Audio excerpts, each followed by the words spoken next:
Voice of Punjab के साथ मैं हूं हाफिज़ खालिद और आज वॉइस ऑफ पंजाब की टीम डिस्ट्रिक्ट पाकपतन की तहसील आरिफ आला के अंदर जो क्राइम रिपोर्ट हम बनाते हैं आए रोज़, इसी हवाले से आज हम एक नई क्राइम रिपोर्ट के साथ आपके सामने हाजिर हैं। इस वक्त हमारे साथ चंद जो है ना मुतासरा लोग मौजूद हैं। इनके साथ गुज़श्ता रात जो गुजर चुकी है, उस रात इनके साथ एक डकैती की वारदात हुई है। इनसे जानते हैं कि ये डकैती की वारदात इनके इलाके में किस जगह पे वाक़ है और ये थाना सदर की हदूद थी या सिटी की हदूद थी।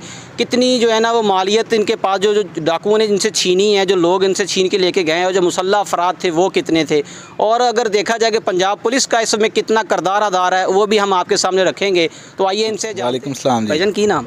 मोहम्मद आबिद जी। आबिद साहब, तुहाडे नाल गुज़श्ता रात जी गुजर चुकी है, तो तुहाडे नाल एक रात वकूआ पेश आया, वकूआ किवें पेश आया तो किन्ने वजे दा वाक़या वा? ਇਹ ਤਕਰੀਬਨ 12 ਵਜੇ ਤੋਂ ਬਾਅਦ 12:30 ਦਾ ਟਾਈਮ ਸੀ। ਅਸੀਂ ਗੱਡੀ ਤੇ ਆ ਰਹੇ ਸੀ ਆਪਣੀ ਤੇ 3 ਤੋਂ 4 ਲੋਕਾਂ ਨੇ ਰੋਡ ਬਲਾਕ ਕੀਤਾ ਹੋਇਆ ਸੀ।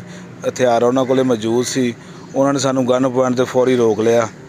ਉਹਨਾਂ ਨੇ ਸਾਡੇ ਕੋਲੇ ਜੋ ਪੈਸੇ, ਜੋ ਮੋਬਾਈਲ, ਹਰ ਚੀਜ਼ ਉਹਨਾਂ ਨੇ ਸਾਡੇ ਕੋਲੋਂ ਆਪਣੇ ਹਵਾਲੇ ਕਰ ਲਈ। ਉਹਨਾਂ ਨੇ ਸਾਡੇ ਕੋਲ ਲੈ ਲਈ। थाना सदर ਦੀ ਹਦੂਦ ਸੀ ਤੇ ਇਲਾਕਾ ਕਿਹੜਾ ਸੀ? ਇਹ ਥਾਣਾ ਸਦਰ ਦੀ ਹਦੂਦ ਸੀ। ਚੱਕ ਨੰਬਰ 21 EB ਦਾ ਰਕਬਾ ਸੀ। ਪੋਤਾ ਰੋਡ ਸੀ। ਜੀ। ਹਾਂਜੀ। ਤੇ ਜਿਹੜੇ ਮੁਸੱਲਹ ਅਫਰਾਦ ਸੀ ਉਹਨਾਂ ਕੋਲੇ ਜਿਹੜਾ ਅਸਲਾ ਸੀ ਉਹ ਕਿਸ ਕਿਸਮ ਦਾ ਸੀ? ਉਹ 2 ਪਿਸਟਲ ਸੀ ਉਹਨਾਂ ਕੋਲੇ ਜੀ, ਇੱਕ ਹੈਂਗਰ ਸੀ, ਵੱਲਾ ਆਲਮ ਹੋਰ ਉਹਨਾਂ ਕੋਲੇ ਕੀ ਸੀ। ਅਲਬਤਾ ਉਹ ਅਸਲੇ ਨਾਲ ਮਸਲਾ ਸੀ ਬਿਲਕੁਲ। ਤੁਹਾਡਾ ਕਿੰਨਾ ਨੁਕਸਾਨ ਕੀਤਾ ਉਹਨਾਂ ਲੋਕਾਂ ਨੇ? ਕਿੰਨੇ ਪੈਸੇ ਲੈ ਲਏ ਤੁਹਾਡੇ? ਸਾਡੇ ਸਾਰੇ ਕੋਲੋਂ ਉਹਨਾਂ ਨੇ 1,30,000 ਰੁਪਈਆ ਸੀ, ਉਹ ਉਹਨਾਂ ਨੇ ਲੈ ਲਿਆ। ਮੋਬਾਈਲ ਸੀ 2 ਉਹ ਲੈ ਲਏ। ID ਕਾਰਡ ਸੀ ਉਹ ਲੈ ਲਏ ਉਹਨਾਂ ਨੇ। ਹੋਰ ਵੀ ਉਹਨਾਂ ਨੇ ਧਮਕੀਆਂ ਸਾਨੂੰ ਬਹੁਤ ਦਿੱਤੀਆਂ।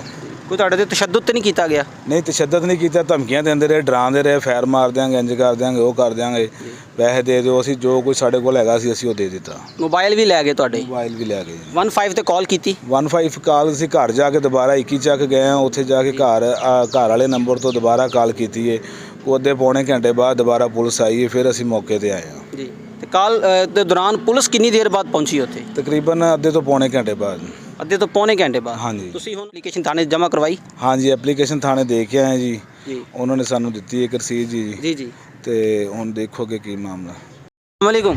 ਵਾਲੇਕੁਮ ਸਲਾਮ। ਚਾਚਾ ਜੀ ਕੀ ਨਾਮ ਹੈ? ਮੇਰਾ ਨਾਮ ਨਿਆਜ਼ ਮੁਹੰਮਦ ਹੈ। ਚਾਚਾ ਜੀ ਤੁਸੀਂ ਵੀ ਇਸ ਵਕੂਏ ਦੇ ਵਿੱਚ ਜਦੋਂ ਵਾਰਦਾਤ ਹੋਈ ਤੁਸੀਂ ਨਾਲ ਸੀ? ਨਾਲ ਸੀ ਜੀ, ਮੈਂ ਬਿਲਕੁਲ ਨਾਲ ਸੀ। ਤੇ ਤੁਸੀਂ ਕੀ ਦੇਖਿਆ ਵਾਰਦਾਤ ਉਹਨਾਂ ਨੇ ਕਿਸ ਤਰ੍ਹਾਂ ਕੀਤੀ? ਵਾਰਦਾਤ ਜੀ ਜਾ ਸੀ ਨਹੀਂ 21 ਚੋਂ ਨਿਕਲੇ ਆ। ਅੱਗੇ ਨਹੀਂ ਕੋਈ 12 ਕਿੱਲੇ ਦਾ ਫੈਸਲਾ 21 ਤੋਂ। ਜੀ। ਹਾਂ, ਅਸੀਂ ਮੋੜਿਆ ਅੱਗੇ ਥੋੜੇ ਜਿਹੇ ਫੈਸਲੇ ਤੇ ਅੱਗੇ ਉਹਨਾਂ ਯਕਲਾ ਸਾਈਕਲ ਮੋਟਰ ਕਰ ਦਿੱਤੀ ਏ।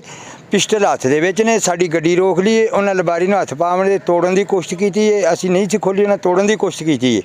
ਹਾਂ, ਅਸੀਂ ਖੀਰੀ ਲਬਾਰੀ ਖੋਲ੍ਹ ਦਿੱਤੀ ਏ। ਹਾਂ, ਉਹਨਾਂ ਸਾਨੂੰ ਬਾਹਰ ਕੱਢ ਲਿਆ। ਬਾਹਰ ਕੱਢ ਤੇ ਪਿਸਟਲ ਹੈ ਜਿਹੜਾ ਉਹ ਪੁੜਬੜੀ ਤੇ ਰੱਖ ਦਿੱਤਾ।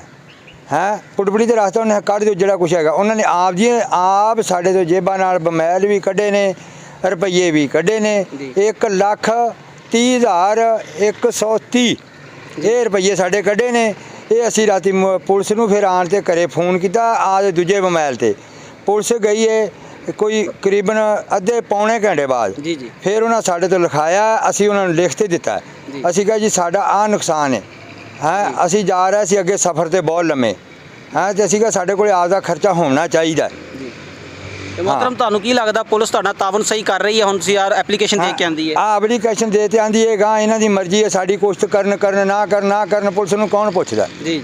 ਹਾਂ, ਪੁਲਿਸ ਨਹੀਂ ਹਰ ਬੰਦੇ ਤੋਂ ਨਹੀਂ, ਜ਼ਿਮੀਂਦਾਰ ਤੋਂ ਡਾਢੀ ਹੈ ਜਿਹਦਾ ਤੋਨਾ ਹੈ ਉਹਦੀ ਪੁਲਿਸ ਹੈ। ਮੁਹਤਰਮ ਤੁਹਾਡੇ ਇਲਾਕੇ 'ਚ ਵਾਰਦਾਤਾਂ ਪਹਿਲਾਂ ਵੀ ਜਾਰੀ ਨੇ? ਹਾਂ, ਪਹਿਲੇ ਵੀ ਵਾਰਦਾਤਾਂ ਜਾਰੀ ਹੁੰਦੀਆਂ ਨੇ ਇੱਥੇ। ਤੇ ਜਿਹੜੀ ਤੁਹਾਡੇ ਤੋਂ ਪਹਿਲਾਂ ਵੀ ਸੁਣਿਆ ਕੋਈ ਵਾਰਦਾਤ ਉੱਥੇ ਹੋਈ ਹੈ ਜਾਂ ਬਾਅਦ 'ਚ ਹੋਈ ਹੈ? ਬਾਅਦ 'ਚ ਹੋਈ ਹੈ, ਪਹਿਲੇ ਨਹੀਂ ਹੋਈ। ਸਾਡੇ ਮਗਰ ਵਾਰਦਾਤਾਂ ਹੋਈਆਂ ਗਈਆਂ ਨੇ। ਉਹੀ ਲੋਕ ਕਰਦੇ ਰਹੇ ਨੇ? ਹਾਂ, ਉਹ ਹਾਈ। ਹਾਂ, ਤੇ ਇਹ ਬਈ ਨਹੀਂ ਖੜੋਤੇ। ਅਸੀਂ ਤਾਂ ਮੁੜ ਸਾਨੂੰ ਤਾਂ ਉਹਨਾਂ ਨੇ ਸਾਫ਼ ਕਰਤੇ ਆਣ ਤੇ ਉਹਨਾਂ ਨੇ ਹੈਗਾ ਦੱਸਿਆ ਜੀ ਨਾ ਕਿਸੇ ਨੂੰ ਜੋ ਤੁਹਾਨੂੰ ਮਗਰੋਂ ਫਾਇਰ ਮਾਰਦਾ ਤੇ ਅਸੀਂ ਗੱਡੀ ਭਜਾ ਲਈ। ਅਸੀਂ ਘਰੇ ਲੈ ਆਂਦੀ। ਮਗਰਿਆਂ ਨੂੰ ਲੁੱਟੀ ਜਾਂਦੇ ਸੀ। ਜਦੋਂ ਘਰੇ ਆਉਂਦੇ ਅਸੀਂ 15 ਤੇ ਕਾਲ ਕੀਤੀ है उदो तुर गए ने। जी नाज़रीन, वॉइस ऑफ पंजाब के साथ क्राइम रिपोर्ट प्रोग्राम के अंदर आज हमने आपको जिन लोगों से मुलाकात करवाई है, गुज़श्ता रात इनके साथ जो डकैती का एक वाक़या पेश आया है खोता रोड के ऊपर गांव 21 EB के करीब जो थाना सदर की हदूद बनती है, इन लोगों ने जो है ना वो एप्लीकेशन भी थाने के अंदर जमा करवाई है। तो उस इलाके के अंदर अगर देखा जाए साबका रिकॉर्ड वहाँ पे आए रोज़ डकैतियों का नॉन स्टॉप सिलसिला जारी है। इसके अंदर पुलिस क्या कर रही है ये हालात भी आपके सामने हैं। इंशाल्लाह वॉइस ऑफ पंजाब की टीम बहुत जल्द आरिफ वाला के एक नई क्राइम रिपोर्ट के साथ आपके सामने हाज़िर होगी। अपना ख्याल रखिएगा। हमें इजाज़त दें। कैमरा मैन अजान सेठी के साथ हाफिज़ Khalid, voice of Punjab, district Pakpattan.